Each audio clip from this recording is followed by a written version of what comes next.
styling insights. Today I would like to talk to you about 5 mistakes to avoid when decorating your home. This is constantly something that's popping up when I'm talking with my clients in relation to when they come to start styling their home, and they're sort of seeking guidance from an expert. So then when we start discussing what they need to avoid, they're thinking that these are things that they actually haven't sort of come across, that yes, that's right, I've done that, or I've done this, and they're things that are potentially things that can cost you a lot of money, or if you're actually going in and you're doing a redirect decorating your living area or whatever space it is in your home, that this can become very costly, whether it's money or your time.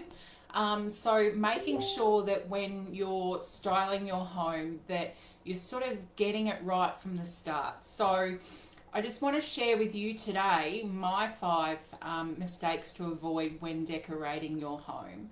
But it's actually wonderful to decorate a new home or redecorate your space, especially when you've been painstakingly planning and you've visualized about it coming to your reality.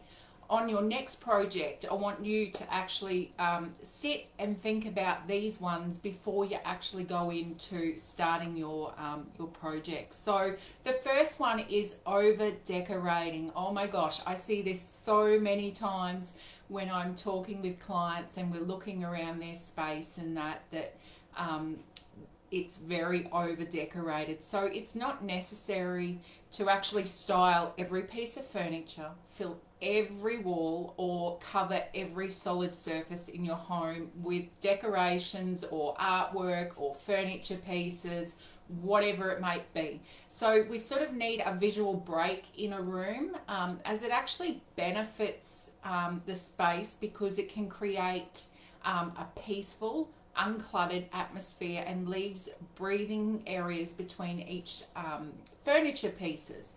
So it is usually preferable to decorate with restraint, so that when you want to expand on your efforts afterwards, it's easily to do. So you're not already got every single wall covered, every furniture piece has something on it.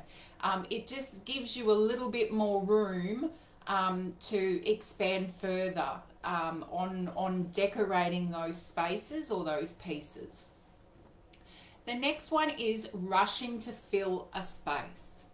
Once again, I have come across this numerous times. So when every piece in a room comes from the same showroom, whether it's the same brand or a series of that furniture piece, or even that, I suppose that cushion range that might come in the cushion, it might come in the throw, it might come in other little decorative pieces as well, it creates a very unnatural aesthetic. So it's not easy on the eye, it's very it looks unnatural, and it looks like it's all just the same thing, and there's no creativity within that. So when decorating or outfitting a new location, take your time. Have a feel for the space first, and make sure that each piece you choose actually reflects a little bit of your individuality, because I know that I've spoken to you many times before that it's about creating your own unique interior space, and also your home represents who you are. So we want to bring in that little bit of individuality, so that it showcases you. It doesn't showcase a trend that's actually on at the moment at a furniture store or a soft furnishing store. So when you've done with a thorough eye, sort of then try and look at sentimental objects or images, maybe fashioned into styling a coffee table or your shelves, and doing so result in much more refined and individualized design as well, because we don't want to have the same design that everybody goes, because this is how the stores have displayed it. Yes, they look absolutely amazing, I agree with that, when they're styled in store, but you know, put your own spin on it. You know, we've spoken about styles before, and yes, there are so many different styles out there. Like you've got Hamptons, you've got farmhouse, you've got modern, you've got traditional, you've got shabby chic, you've got a whole range of styles. And yes, they have so many different elements to it, but there's no reason why you can't add your own spin on, say, the Hamptons Coastal. You know, Hamptons Coastal obviously are the whites, the blues, and then, you know, adding those bit of you know, floral prints, or the sea, representing the sea, like your coral or your seashells and that. But there's no reason why you can't bring in your own spin on that. Introduce a pop of colour that you love into the Hamptons Coastal theme that you desire. You know, bring in maybe a different patterned cushion into that.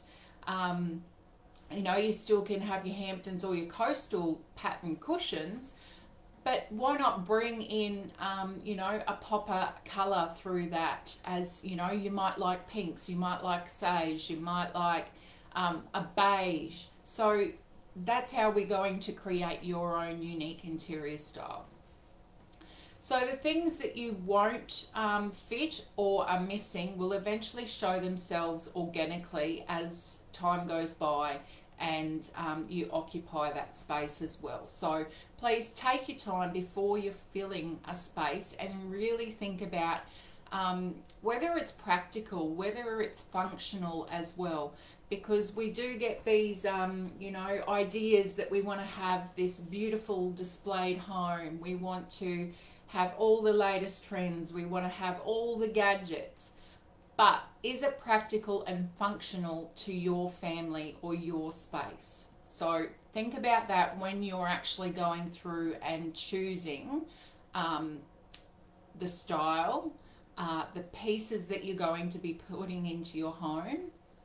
And make a list and sort of, you know, see what's working in your space now and what's not working, and see, you know, do a bit of research. I do encourage you to do research on the items that you're actually wanting to put into your home. So make sure that you do that first. The next thing is buying trendy, big ticket items. So, long-term use of large, expensive furniture purchases that are overly influenced by current trends might be a bit challenging. So we're all well aware that neither fashion nor, you know, that beautiful velvet pink couch is going to last forever, right?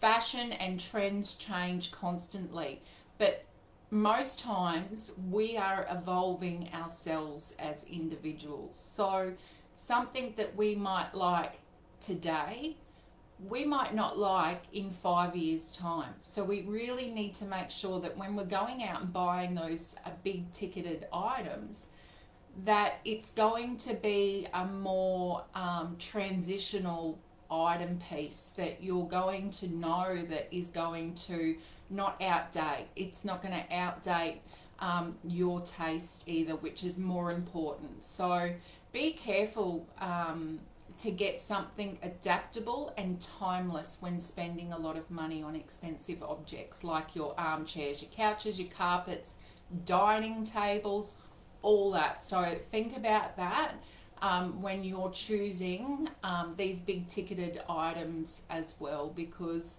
we don't want to have that initial expense and then even in a year's time, in 2 years' time, that we actually feel that that's not our cup of tea anymore. So really think and make sure that it's an adaptable and timeless object when you're actually purchasing. Another one is bad lighting. Some rooms don't have a great deal of natural lighting, so we need to bring in artificial lighting. So that's your you know, your lamps, your overhead lights, and that sort of thing. So lighting is one aspect that many people frequently ignore. So it has a significant impact on how people use the space in their home as well. So, for instance, a paint colour may seem considerably different when you're actually in a room that has beautiful natural lighting, opposed to not having like an illuminated space. So, illuminated being having your lamps or your overhead lights or your candles, and all that sort of thing comes in the illuminated lighting. So you may easily add a pair of lamps or replace a few light bulbs to make a room feel brighter if your house feels dark. It needs not to be necessarily entailed into the whole makeover, but in those spaces that you are in a majority of the time as well. Because obviously the lighting will also have an effect on our mood and how we feel as well. We know what we feel like when we're outside in the beautiful sunlight, you know, so making sure that we have the best lighting that we can have inside as well. Another thing is also art hung at the wrong level. I see this so many times. So this is a mistake that may be unnoticeable by your guests since it is less visible, but all too frequently people hang art in a way that takes away from the beauty of the item. So making a grid pattern out of your gallery wall is another error in art as well. So when arranging many photographs on a wall gallery, the placement should be dispersed and appear random as well, because it makes the wandering eye wander more. So once you know, you might not notice it either, but when you're looking at your wall gallery, you know, you want your eye to be rotating. You want it to be looking around at all these amazing, beautiful images that you have.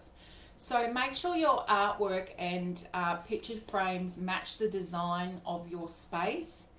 And the largest art related error you can make is to completely disregard it. So when designing your house, art may not be your first priority, but make sure that you do eventually get to it. So it should be at eye level as well, so that when people walking into your space, they can actually see it directly. They're not looking up or they're not looking down. So you want it at eye level so that they can see it. And it becomes a focal point as well. So that's the first thing people see when they're walking into your space as well, into your living room or into your hallway, wherever it might be.